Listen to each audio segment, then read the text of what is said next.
Hello. Hello. माँ, मैं तुमसे बात नहीं करूँगा। कटी। बेटा ऐसा क्यों?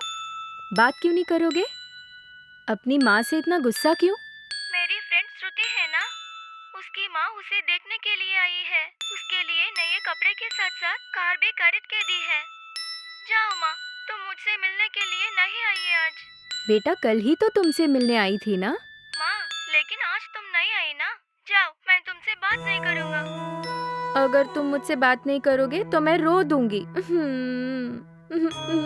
माँ, माँ रोना मत माँ, मैंने यूं ही कहा। मेरी रानी माँ, मेरी प्यारी माँ, रोना मत। हाँ, कल जब तुम आओगी ना, तुम्हारे लिए चॉकलेट खरीद के रखूंगा। ठीक है, नहीं रोऊंगी मैं। ये बात है तो आज ही तुम्हें आना पड़ेगा, तभी मैं तुम्हारे लिए चॉकलेट लेके रखूंगा। ओफो, आज माँ को बहुत काम है बेटा। मैं ना कल आके तुमसे मिलती हूँ, ठीक है? ठीक है ना? कल आओगी? ठीक है, तो फिर मुझे चॉकलेट तुम ही खरीद कर दोगी, ठीक है ना माँ? ठीक है, लाती हूँ। और श्रुति के लिए भी लेके आना, भूल मत जाना। तुम्हारे लिए, श्रुति बेबी के लिए केक्स, चॉकलेट्स, कार, गुड़िया सब मैं लेकर आऊंगी। क्यों, ओके ना? खिलौने और कार, जॉली, प्यारी माँ हो। म्मा। मेरा राजू, खाकर जल्दी सो जाओ। मैं कल सुबह आकर तुमसे मिलूंगी, ठीक है? ओके माँ, good night, love you. Love you मेरा राजू। Good night. तो फिर मैं फोन रखता हूँ। हम्म। बाय माँ।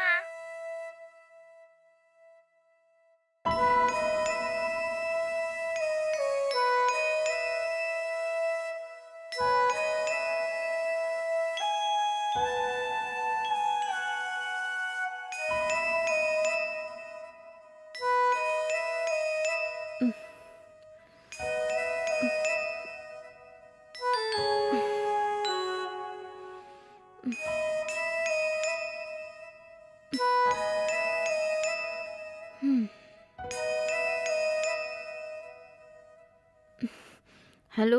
हेलो महिमा। बोलो भैया। क्यों अब तक सो रही हो? हाँ रमेश भैया, कल रात को ही पीरियड स्टार्ट हो गए, इसीलिए थोड़ी सी थकान है।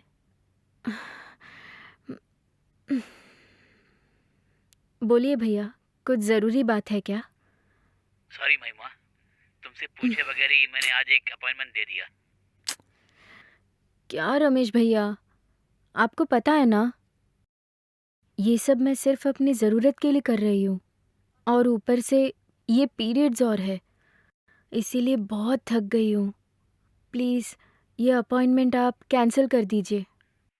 महिमा, तुम्हारे कैरेक्टर के बारे में मुझे अच्छी तरह पता है। तुम्हें जो पसंद नहीं वो मैं कभी नहीं करूँगा, तुम अच्छी तरह से जानती हो ना। जैसे तुम सोचती हो वैसे कोई रेगुलर अपॉइंटमेंट नहीं है ये। जस्ट 1 आवर तुम उनके साथ बैठ के बात करने वाली हो और कुछ नहीं। ओके है ना? बात करने के लिए मेरे पास क्यों आ रहे हैं वो? किसी और से मिला दीजिए ना। वैसे वे फैमिली के बारे में बात नहीं करने वाले हैं। ये तुमसे संबंधित एक इंटरव्यू की अपॉइंटमेंट है। इंटरव्यू क्या? ये क्या बोल रहे हो? मैं ऐसा कौन सा काम करती हूँ जो वो इंटरव्यू लेने आ रहे हैं?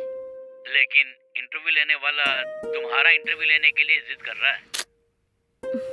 क्या भैया, आप भी मेरा इंटरव्यू लेकर क्या होने वाला है? और उसके बाद फोटोज और वीडियोस भी मांगेंगे वो। हाँ, ये सब नहीं चलेगा। महिमा, जो तुम्हारा इंटरव्यू लेने वाला है ना, उनका नाम है चंद्रशेखर और वो एक जर्नलिस्ट हैं। महिला सशक्तिकरण के लिए पहली बार आवाज उठाने वालों में से एक हैं और वो 3 महीने से तुम्हारा इंटरव्यू लेने के लिए मेरे पीछे पड़ा हुआ है। और मैं भी उनके बारे में ठीक से पूछताछ करने के बाद ही उन्हें अपॉइंटमेंट दिया है। इसके अलावा उनके साथ और कोई आने वाला नहीं है। इसलिए जिस तरह तुम सोचती हो ना, वैसे कोई फोटो नहीं लेने वाले हैं वो। ओके, अच्छे से सोच समझ के जवाब दो मुझे। तुम्हारे भरोसे मैंने उन्हें ओके भी बोल दिया है। सिर्फ आपके लिए मैं इसके लिए तैयार हूँ। बस कुछ गलत ना हो इसका ख्याल रखो। वो क्या है ना, इस सब से मेरे बेटे की जिंदगी में कल उठ के कोई प्रॉब्लम नहीं आनी चाहिए। कभी नहीं होगा। और इस इंटरव्यू से तुम्हारी जिंदगी जिंदगी में एक बहुत बड़ा बदलाव आएगा, ऐसा मैं सोचता हूँ। वो ठीक 3 बजे वहाँ पहुँचने वाले हैं। मैंने तुम्हारा नंबर दे दिया है, वो तुम्हें फोन करेंगे। ठीक है।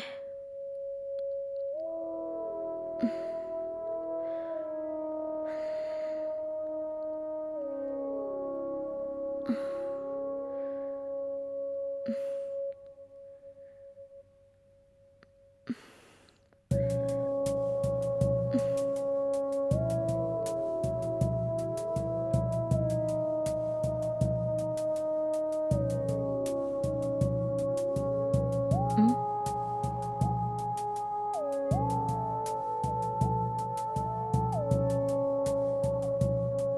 हेलो। हेलो, आप ही महिमा हो ना? हाँ, मैं ही हूँ। आप? रमेश ने मुझे आपका नंबर दिया है। मेरा नाम चंद्रशेखर है और मैं एक जर्नलिस्ट हूँ। हाँ हाँ सर, रमेश भैया ने बोला। ओके ओके, यही मेरा व्हाट्सएप नंबर है। जरा लोकेशन मुझे आप शेयर करेंगे तो मैं आपसे डायरेक्टली आके मिलूंगा। Okay sir. Okay.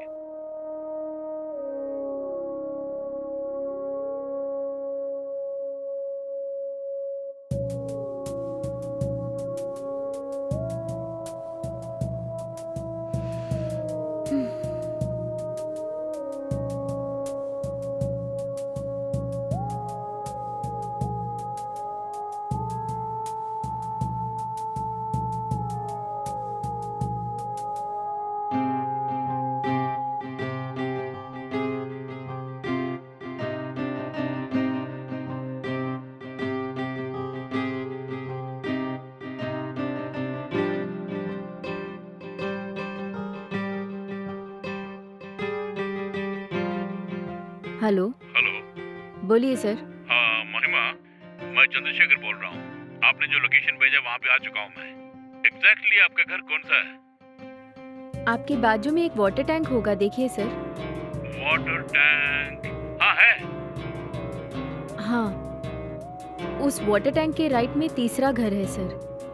Okay madam, अभी आया मैं। ठीक है सर।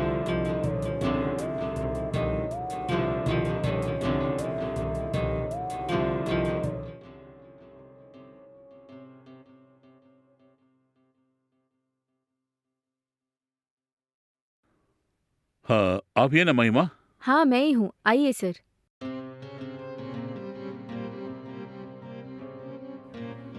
बैठिए सर। हाँ, थैंक यू। सर, चाय कॉफी कुछ पियेंगे आप? नो थैंक्स, एक गिलास पानी दीजिए बस। Okay sir.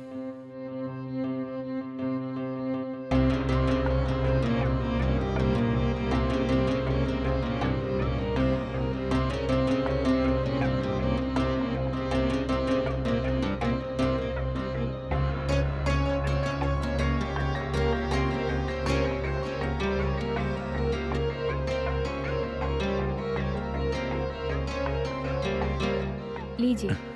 Thank you.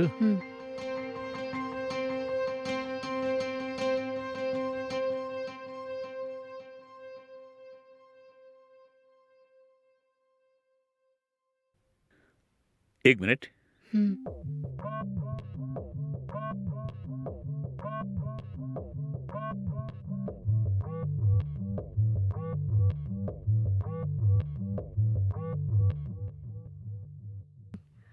मेरा इंटरव्यू लेने से किसका क्या फायदा होगा सर? इस इंटरव्यू को देखने के बाद आप जैसी महिलाएं या फिर आपके क्लाइंट में से कोई एक इस इंटरव्यू के जरिए सुधर गया तो मैं इस इंटरव्यू में सक्सेस हो गया सोच लूंगा। ठीक है सर।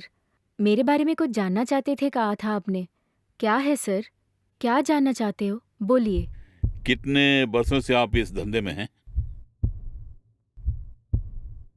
इस धंधे में आने के पीछे जो वजह है बता सकती हैं आप? मथुरा के पास में बंसोली में मेरा गांव है। बाऊजी राइस मिल में काम करते थे और माँ घर संभालती थी और उनकी इकलौती बेटी थी मैं। काफ़ी लाड प्यार से पाला पोसा था मुझे। गांव के सरकारी गर्ल्स स्कूल में 10वीं पढ़ रही थी मैं। अचानक एक दिन मेरी माँ की तबीयत खराब हो गई और गांव के अस्पताल में उनका 1 हफ्ता इलाज भी करवाया, लेकिन मेरी माँ को बचा नहीं पाए। मेरी माँ की मौत ने मेरे बाऊजी को भी हिलाकर रख दिया। ऊपर से 1 महीने काम पर भी नहीं गए, किसी से बात भी नहीं की, खाना पीना भी छोड़ दिया।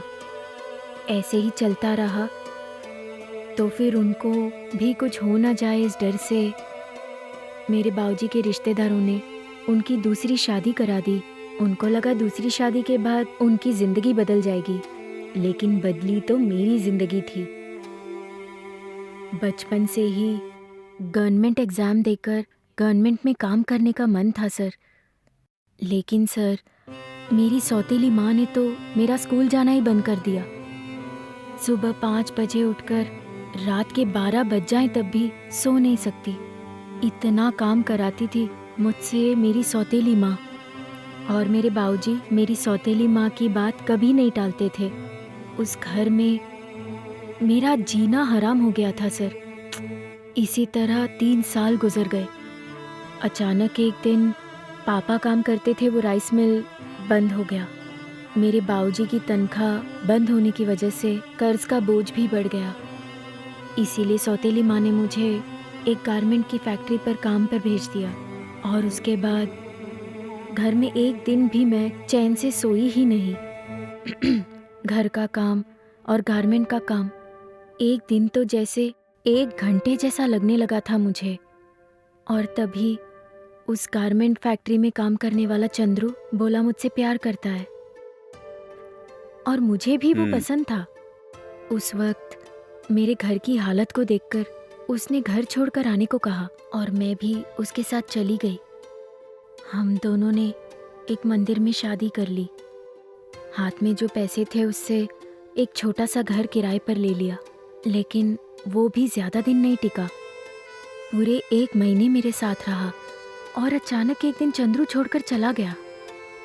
तब समझ आया मुझे कि उसने मेरा इस्तेमाल करने के लिए प्यार का एक ढोंग रचा। उसके बाद जिससे मैं इतना प्यार करती थी उसी ने मुझे धोखा दे दिया। मैंने सोचा खुदकुशी कर लूं, लेकिन किस्मत का खेल देखो, मैं प्रेग्नेंट हो गई।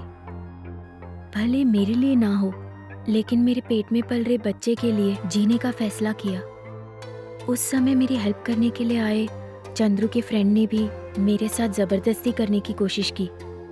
इसीलिए मैंने वो घर खाली कर दिया और एक हॉस्टल में जाकर रहने लगी, और वहाँ मेरी रूममेट के ज़रिए मुझे एक सुपरमार्केट में काम मिल गया। पर वहाँ पर दूसरे ही दिन उस सुपरमार्केट के मैनेजर ने उनके कमरे में बुलाया, और इस वजह से वहाँ से निकलकर एक बाल सुरक्षा केंद्र में खाना बनाने के काम पर लग गई। 1.5 साल कुछ कमी नहीं थी, सब ठीक था। और उसी दौरान मैंने अपने बच्चे को जन्म दिया, और वहीं से किस्मत ने मेरी ज़िंदगी को उलट पुलट कर दिया। उस बाल सुरक्षा केंद्र को चलाने वाली जानकी माँ तबीयत खराब होने की वजह से अचानक चल बसी, और उसके बाद वो केंद्र पूरी तरह से जानकी माँ के पति के हाथ पहुँच गया। और एक दिन उन्होंने भी मेरे साथ ज़बरदस्ती करने की कोशिश की। इसीलिए वो केंद्र छोड़कर मैं अकेले ही एक घर किराए पर लेकर रहने लगी। बच्चे को अकेला छोड़कर कहीं काम पर भी नहीं जा पाई। बच्चे कुछ पैसे भी खत्म हो गए। अचानक मेरे बच्चे की तबीयत खराब हो गई। हॉस्पिटल में देने के लिए भी पैसे मेरे पास नहीं थे। जान पहचान के कई लोगों से मैंने पैसे मांगे, किसी ने नहीं दिए। इज्जत को चुनना था या मेरे बच्चे की ज़िंदगी को चुनना था। ऐसे में मेरे बच्चे की ज़िंदगी ही मुझे बड़ी लगी, और आखिरकार किसी चारे के बगैर मेरे बच्चे की ज़िंदगी बचाने के लिए इस धंधे को अपनाना पड़ा मुझे। मजबूरी के कारण अपनाया इस धंधे को, लेकिन समाज ने बहुत अच्छा नाम दिया है। और तभी रमेश भाई से मैं मिली। मजबूरी को धंधे में बदलने के बाद से किसी की भी परेशानी के बगैर और किसी का डर भी नहीं है। मैं चैन से रात को सो पाती हूँ।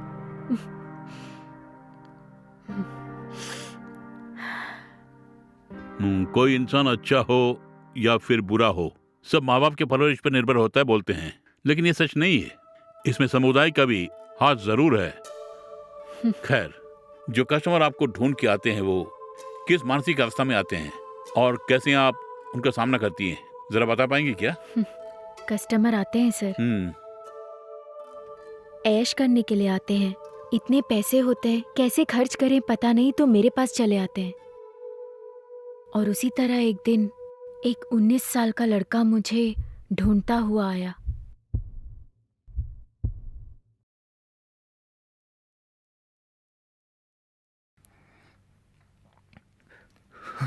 हाँ? कौन हो भाई? क्या चाहिए तुम्हें? ओ मुझे भेजा था आंटी। हेलो, बोलिए भैया। कस्टमर आ गया क्या?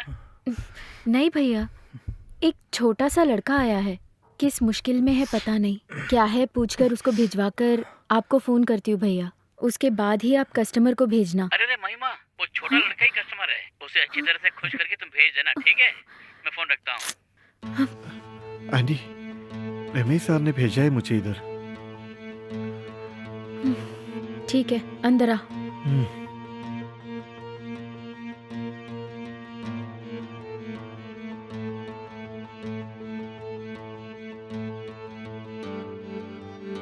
बैठो। यह है क्या? उधर कमरे में चलते हैं ना? जरूर, पहले तुम बैठो ना।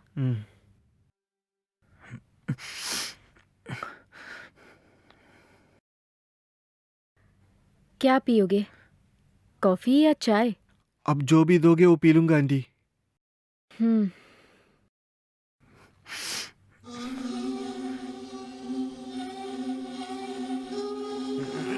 यस।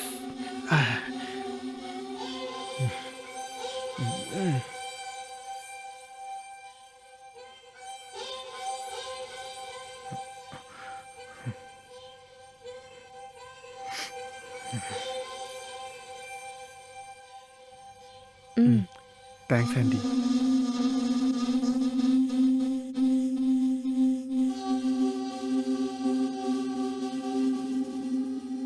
तुम्हारा नाम क्या है? संतोष। क्या पढ़ते हो? इस एड्रेस का कैसे पता चला तुमको? बीए सेकंड ईयर कर रहा हूँ मैं। कॉलेज में मेरा क्लासमेट जो है ना, वो सब एक लड़की के पास जाके 30 मरकर समझते हैं खुद को, इसलिए वो सबके सामने मैं भी बहुत बड़ा हूँ ये दिखाना है मुझे, मेरा फोकल दिखाना है, इसलिए ये एड्रेस ढूंढ के आया हूँ मैं। कॉलेज की फीस कौन देता है? ये कैसे सवाल है आंटी? मेरे बाबूजी देते हैं। और बाकी खर्चों के लिए? और फिर यहाँ आने के लिए किसने पैसे दिए तुम्हें? ठीक है, इस चीज के लिए कितने पैसे दिए?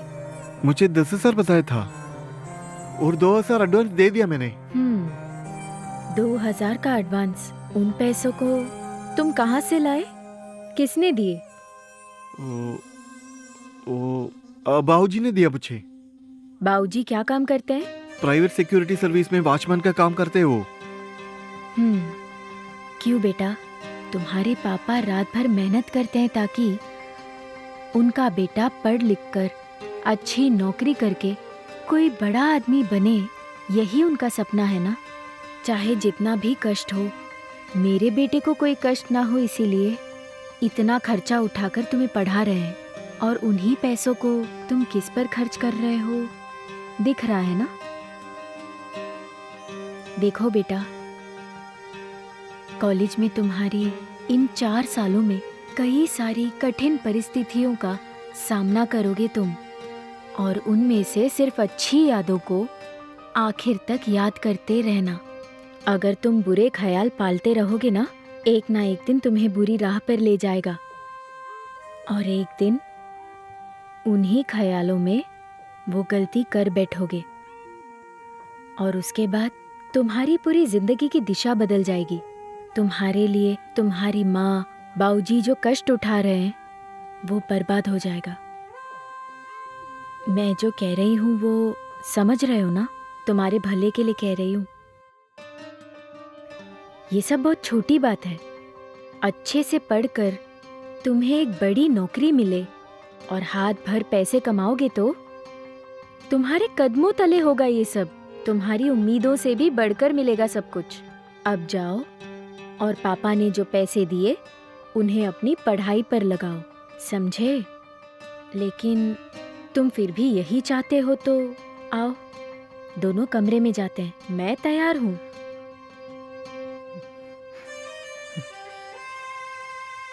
मैं निकलता हूँ आंटी। अच्छा सुनो,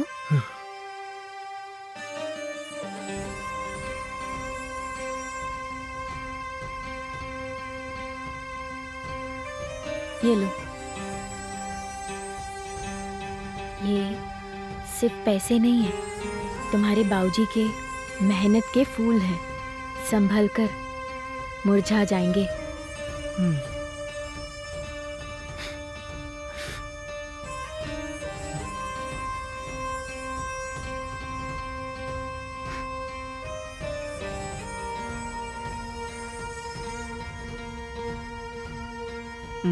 ख्याल रखना,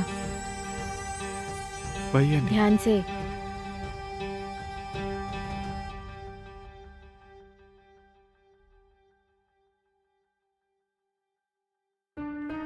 हेलो, हेलो, बोलिए भैया।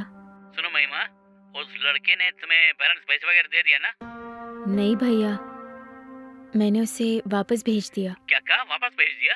ये क्या हो गया तुम्हें? इसी तरह हर एक कस्टमर को वापस भेजती रहोगी तो हमारी हालत क्या होगी, पता है तुम्हें? ये बताओ, उसके साथ क्या प्रॉब्लम है? छोटा सा लड़का है। हाँ, छोटा लड़का है, लेकिन तुम्हें क्या? हमें पैसों से मतलब है। वो पैसा दे रहा है या नहीं, ये हमें देखना है। अगर हर कस्टमर को इसी तरह वापस भेजती रहोगी तो किस तरह हम लोग जिंदगी जिएंगे, बोलो? जवाब दो ना। तुम भी महिमा। देखिए भैया, मैं जानती हूँ ये धंधा गलत है, मना नहीं कर रही हूँ, लेकिन मैं भी एक माँ हूँ भैया, मैं ऐसा कैसे कर सकती हूँ? बेचारा वो गलती से आ गया था, जिंदगी में राह भटक गया था, उसके भविष्य को मेरे हाथों से मैं बर्बाद नहीं कर सकती। प्लीज अब से ऐसे छोटे बच्चों को मत भेजिए, समझिए ना। ये क्या महिमा, इस तरह बोलने से क्या होगा? तुम्हारे भरोसे मैं अपनी जिंदगी काट रहा हूँ। अगर तुम्हारी तरह सब लोग एक एक कारण बोलते रहेंगे तो धंधा कैसे करेंगे, बोलो ना? ऐसा नहीं है, आने वाले कस्टमर को मैं भले ही वापस भेज दूं, पर आपको आपका कमीशन जरूर मिलेगा। मैं आपको भेज दूंगी, आप चिंता मत कीजिए। सुनो महिमा, तुम जो भी कर रही हो वो ठीक है क्या? जरा सोच के बताओ तुम। ठीक है, मैं फोन रखता हूँ।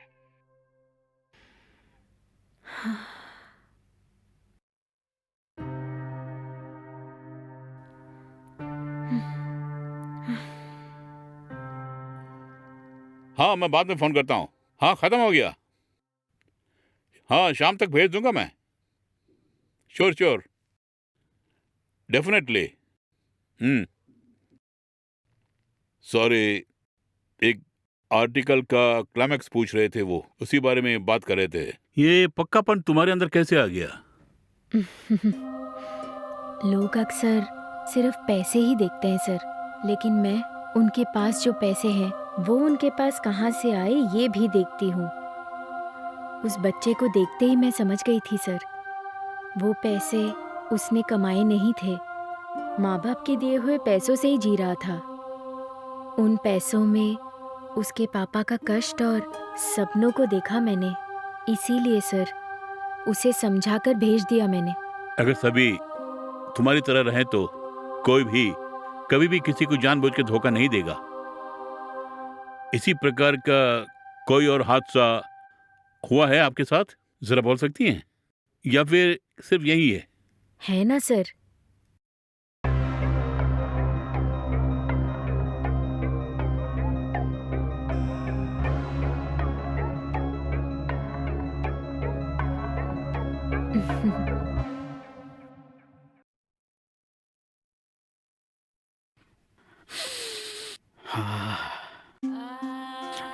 What a smell! बादाम की खुशबू क्या मस्त है ना, वो भी तुम्हारे हाथों से। क्या कहा? कुछ नहीं, ये बादाम।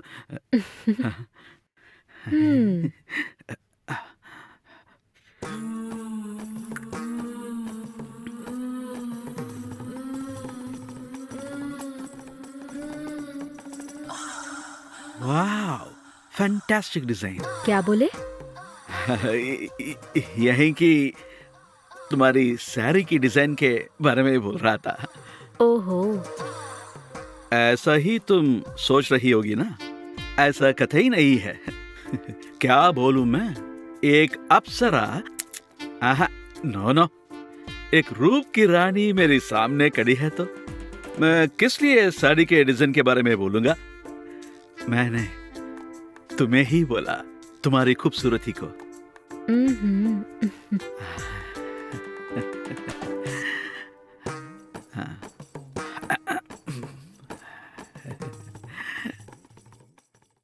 ये दिल में खिल रहे वो फूल हो तुम।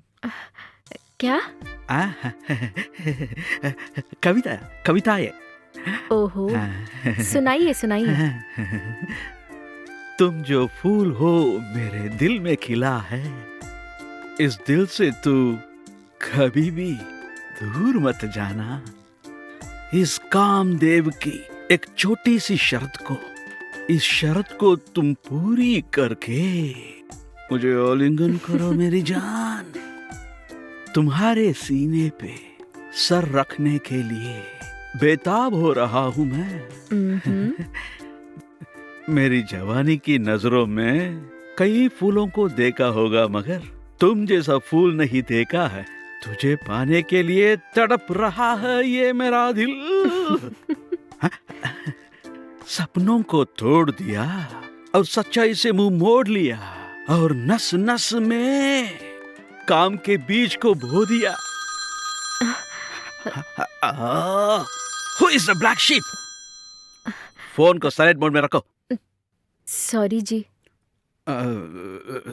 सॉरी, मैं भी सॉरी। जब एक फ्लो में सब कुछ चल रहा था, अचानक डिस्टर्ब हो गया ना। ओके। हाँ, मैं क्या बोल रहा था? आपने देखा, जो बोलना था वो भूल गया मैं। कोई बात नहीं। यही सोच रहा था, एक कविता को दूसरी कविता पसंद नहीं आएगा।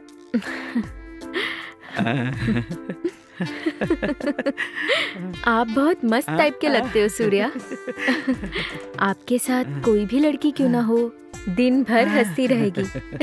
आपकी वाइफ बहुत खुशनसीब है। ये क्या, अचानक आपने पलट के बोल दिया? क्या? अभी तक कुंवारा हूं मैं। I am still a bachelor, you know. Oh, okay. लेकिन जल्द ही ये बैचलर फैमिली मैन बनने वाला है। ओह सुपर। आपने लड़की देख ली क्या? या, सगाई भी हो चुके हैं। ओहो, congratulation Surya. Thank you. Surya, एक बात पूछूं तो बुरा तो नहीं मानोगे ना? पूछो ना महिमा, कतई बुरा नहीं मानूंगा मैं। आपकी शादी होने वाली है,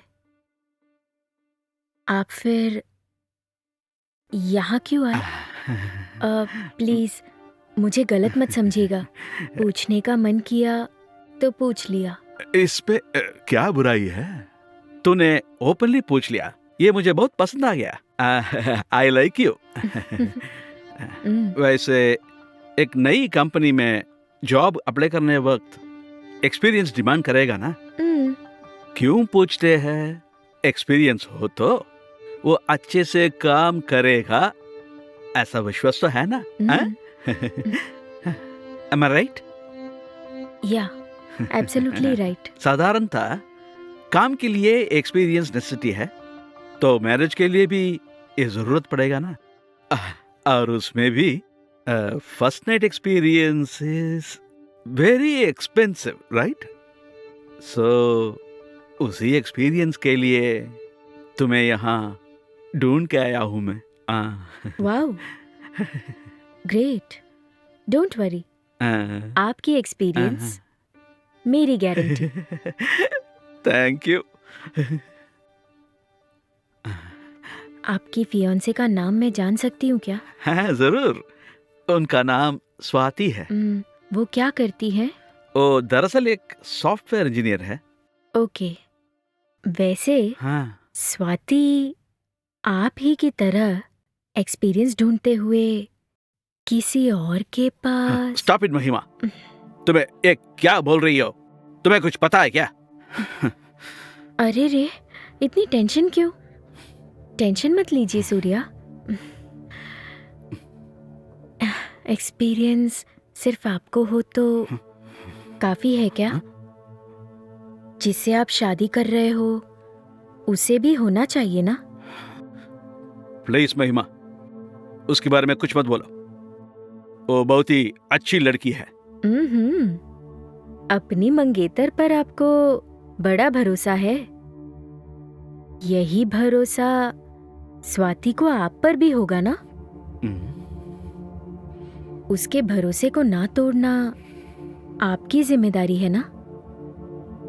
और आप उसके भरोसे को ऐसे तोड़ रहे हैं, ये कहाँ का इंसाफ है?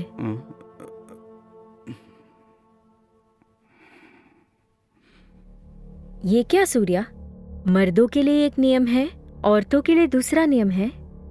जिस तरह अपने फ्यूचर वाइफ को फ्रेश फ्लावर के रूप में देखना चाहते हो, उसी तरह वो भी आपसे यही उम्मीद रखती होगी। सूर्या, सॉरी, आपका मूड स्पॉइल कर दिया लगता है। आइए, मैं आपको सब सिखाती हूँ, क्योंकि मैंने आपसे वादा किया है कि तुम्हें एक्सपीरियंस्ड बनाने की गारंटी मेरी। चलिए सूर्या।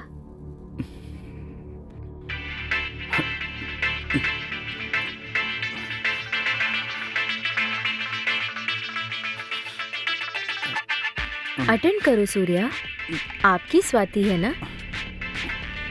फर्स्ट नाइट की एक्सपीरियंस के लिए यहाँ हो, बता देना उसे। बात कीजिए ना।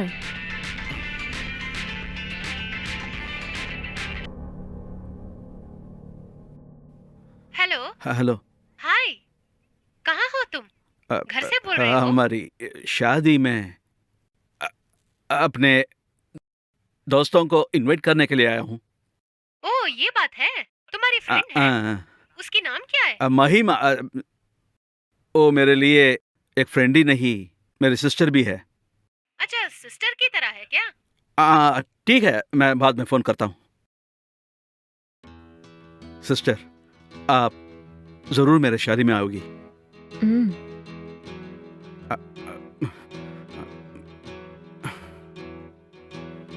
सॉरी, मैं तुम्हारे वक्त को जाया कर दिया है। सिस्टर कहा आपने, तो फिर किस कारण के ये मैं पैसे लूं?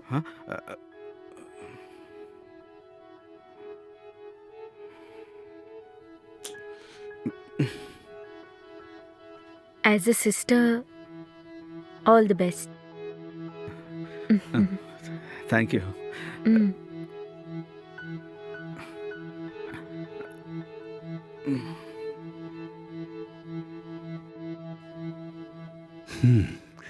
तुम्हारे साथ बात करते करते काफी तजुर्बा मिला है मुझे। अगर तुम बुरा ना माने तो तुम्हारे बच्चे के बारे में कुछ जान सकता हूँ क्या? अश्विन है उसका नाम। फर्स्ट स्टैंडर्ड में पढ़ता है। मेरी वजह से उसको किसी भी तरह की तकलीफ ना हो, इसीलिए एक हॉस्टल में सेफली उसे रुकाकर उसकी पढ़ाई करा रही हूँ। वैसे और कुछ दिलचस्प बातें बता सकती हो क्या?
हम्म, हम्म,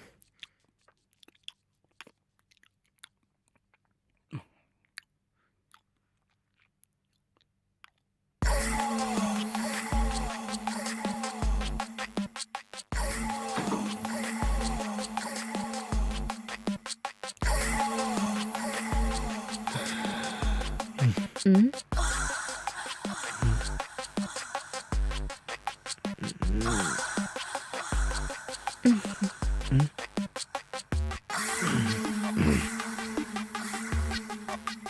हम्म, हम्म, हम्म।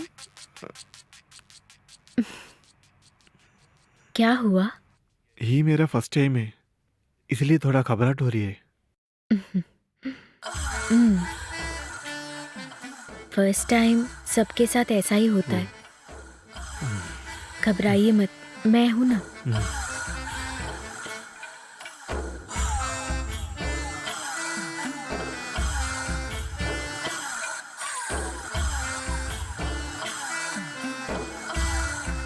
आपको जो पसंद है वही करेंगे, हाँ ठीक है? हाँ।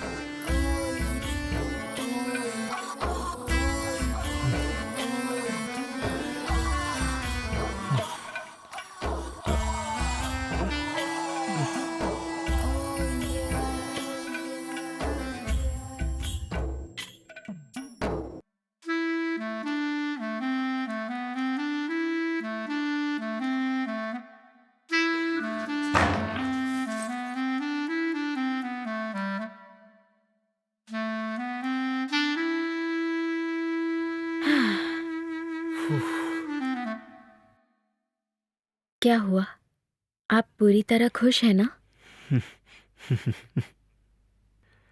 बचपन से ही सिर्फ पैसा कमाने के लिए, सुख सुविधा से रहने के लिए दौड़ दौड़ कर सब कुछ कमा लिया। जितना चाहिए उसे ज्यादा ही कमा लिया मैंने आज। लेकिन सब कुछ कमाने के बाद जब पीछे मुड़ के देखा तो अपने लिए एक जीवन साथी बनाने में हार गया। आज मेरी उम्र 45 हो गया और जवानी भी खत्म हो गया। जवानी में जो खुशियां झेलने दी वो भी चली गई मुझसे। आज मेरे पास धन दौलत सब कुछ है, लेकिन वो धन दौलत का एक भी वारिस नहीं है। मैं तुमसे खुलकर बात कर सकती हूँ क्या? पूछिए ना। तुमसे मैं शादी करना चाहता हूँ। तुम मेरे जीवन साथी बनोगी?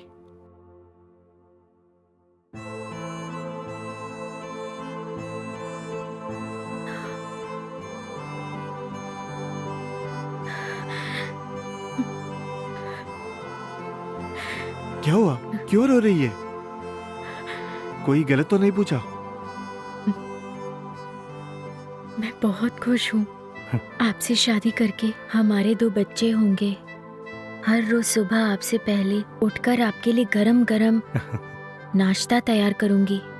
आपको और बच्चों को जगाकर, आपको ऑफिस भेजकर, बच्चों को स्कूल भेजकर, दोपहर का खाना बनाकर, आपको और बच्चों को देकर, शाम को आपके घर आने का इंतजार करके, आपके लिए बालों में ढेर सारा गजरा सजा के, आंखों में काजल के साथ आपके आते से ही आपके लिए गरम गरम खाना बनाकर, हम्म, आपके खाने के बाद आपकी ही थाली में मैं भी खाकर, हम्म, जब आप सोने जाएंगे तब आपके पैरों को दबाकर, आपके पसंद के हिसाब से सब करके, और फिर हफ्ते में एक दिन आपके साथ ही बाइक पर आपके पीछे बैठकर, आपको कस के पकड़कर बीच, पार्क, थिएटर, हर जगह लाइफ एंजॉय करूंगी। सुनने में बड़ा अच्छा लग रहा है ना? फिर क्यों? अब तक मैंने जो भी कहा सिर्फ प्लस पॉइंट ही था, लेकिन हकीकत में ऐसा नहीं हो सकता। क्यों? क्यों नहीं होएगा? शादीशुदा जिंदगी में अप एंड डाउन होता रहता है। कल उठकर किसी कारण जाने अनजाने में मुझसे कोई गलती हो जाए तो मुझ पर गुस्सा करना एक पति होने के नाते जायज है, और एक पत्नी होने के नाते मैं भी आप पर गुस्सा कर सकती हूँ। इस तरह होने वाले अनबन को ही प्यार कहते हैं। सुनने में बड़ा अच्छा लगता है, लेकिन अगर कहीं आपने गुस्से में "तू उस तरह की लड़की है ना" ऐसा बोल दिया तो, या फिर मैंने गुस्से में "तुम उस किस्म के मर्द हो" कह दिया तो पति पत्नी के रिश्ते की पवित्रता व्यर्थ हो जाएगी। लेकिन आज मेरा दिल भर गया। आपको मैं इतना खुश कर पाई कि आपने मुझसे शादी की बात कर ली। आपके कहे हुए वो शब्द मेरे दिल में हमेशा हमेशा रहेंगे।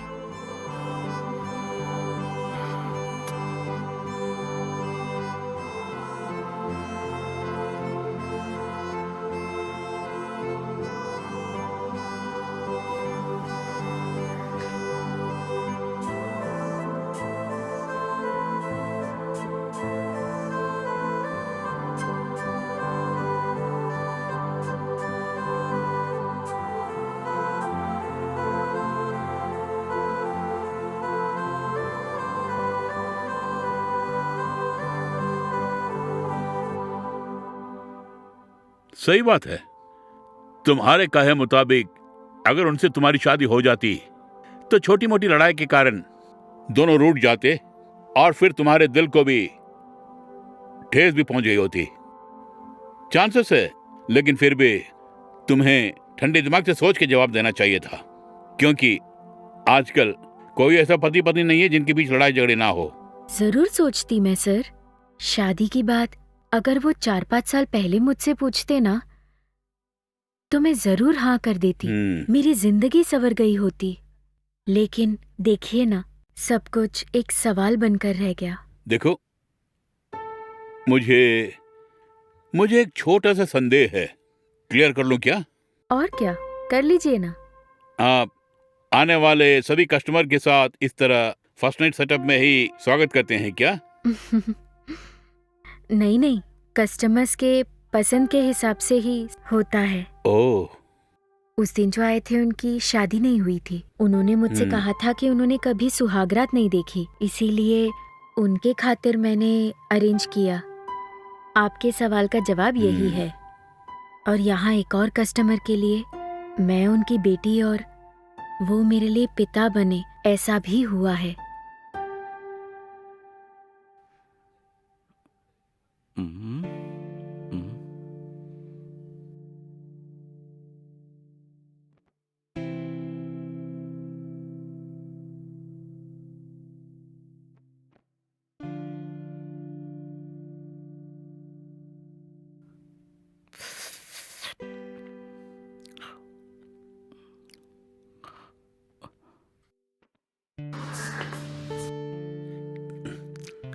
क्यों महिमा इस तरह देख रही हो? इस बूढ़ी उम्र में इसकी यहाँ क्या जरूरत है, यही सोच रही हो ना?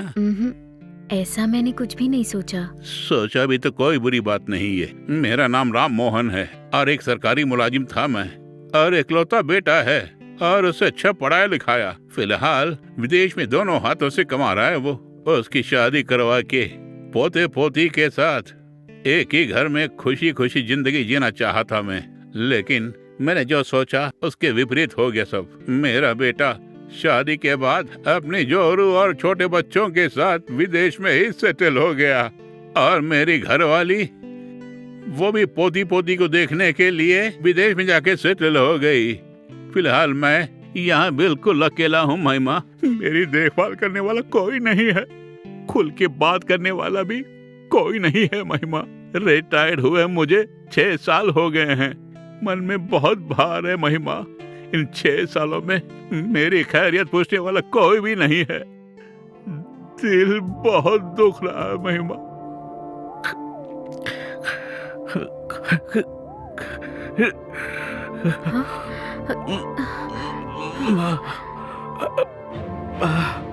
सर, सर, सर, क्या हुआ सर आपको? सर, सर, क्या हुआ आपको? अरे, चॉकलेट है क्या? चॉकलेट? चॉकलेट दो ना मुझे, चॉकलेट।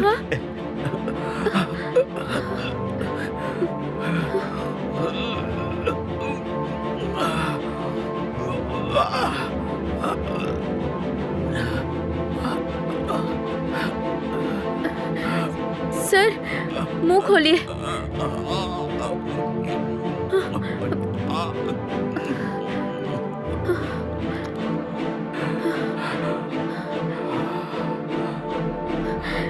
सर, कोई बात नहीं, सब ठीक हो जाएगा।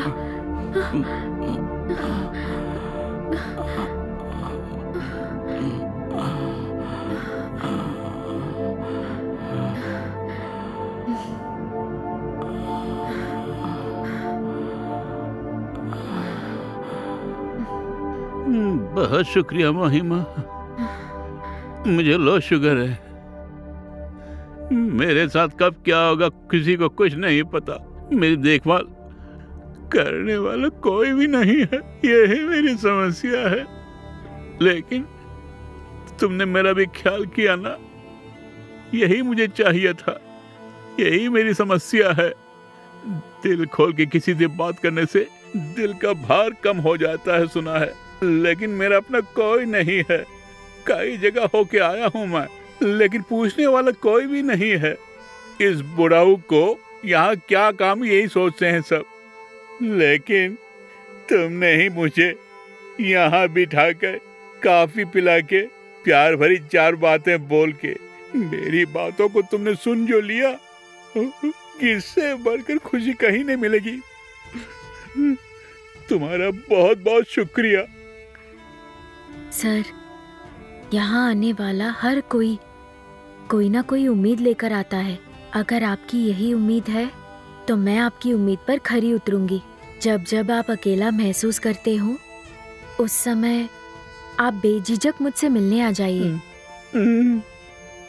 अगर आप बुरा ना माने तो क्या मैं कुछ पूछ सकती हूँ? बेशक पूछो ना। एक लड़की की जिंदगी संवरनी हो तो अच्छे बच्चे, अच्छा पति, अच्छी माँ, पर इन सबसे ऊपर एक अच्छे बाप का होना जरूरी है। अगर मुझे आपके जैसे एक अच्छे पिता मिल जाते तो मेरी जिंदगी ऐसी नहीं होती। मैं आपको पापा बुला सकती हूँ?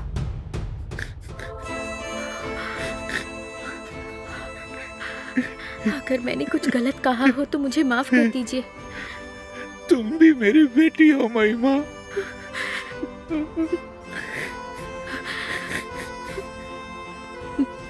तुमने गलत बात तो नहीं कही मुझसे।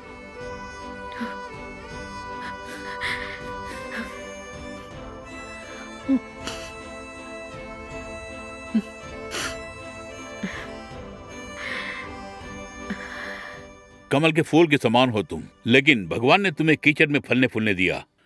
वर्क इज वर्कशिप, ऐसे ही कहावत है। लेकिन इसके लिए मैं तुम्हारे धंधे को अच्छा भी नहीं कहूंगा। लेकिन उसी समय ऐसी मजबूरी में जीने वाली तुम्हें, गलत निगाह से देखने वाले समाज को भी तुम्हारी इस परिस्थिति को भी समझना होगा।